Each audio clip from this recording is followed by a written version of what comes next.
notes with her opposite number, Mr. Fusis Forbes of the Women's Auxiliary Air Force.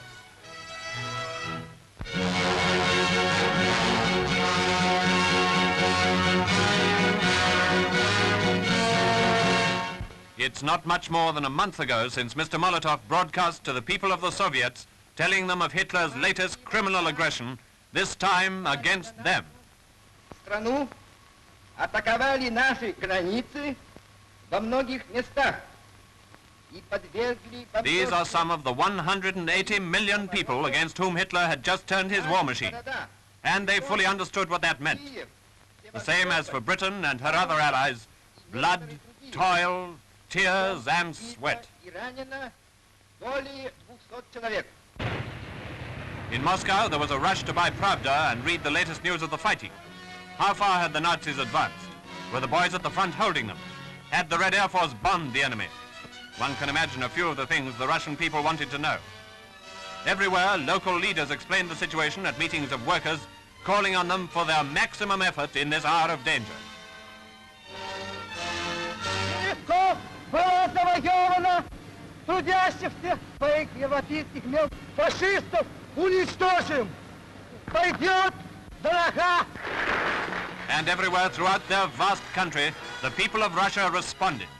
Russian factories, already working overtime, even increased the tempo of their war production. For years, Russia has been aware of the danger and has been preparing for the day. But now production must be geared higher still into the speed of war. In this mighty effort, like our own munition workers, the women of Russia are playing a tremendously important part.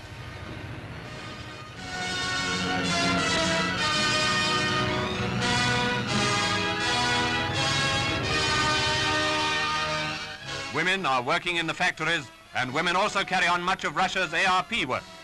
Here they're practicing an exercise at a warden's post in a big block of flats in the capital. The Russians have had time to observe the effect of indiscriminate air raids in other countries and to bring their ARP right up to date. They certainly don't underestimate the Nazi capacity for ruthless bombing.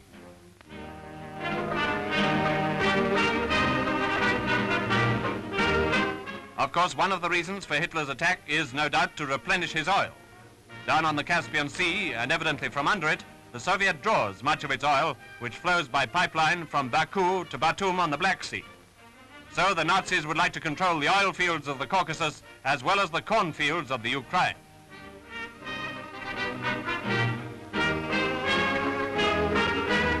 Hitler, knowing the effect of the British blockade, hopes to refill his war granaries by plundering the people of Russia. But even if his armies succeed on the southern front, Stalin's policy of the scorched earth will deprive Hitler of any loot. Paintings in Moscow provide a vivid record of the defeat of another invader, Napoleon. Russian generals can draw inspiration from these old pictures of the fighting on the road to Moscow and the retreat from Moscow.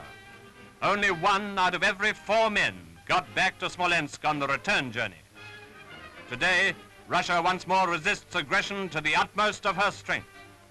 The Red Army has been performing miracles of valor against the violent impetus of the Nazi drive, and if its sacrifice in life has been great, we can be sure the German losses have been greater still.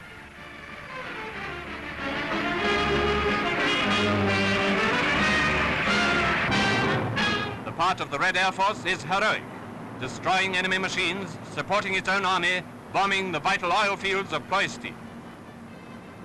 And the Red Fleet has already scored big successes in the north, wiping out enemy transports, sinking enemy warships, harassing enemy troops by bombardments from the sea.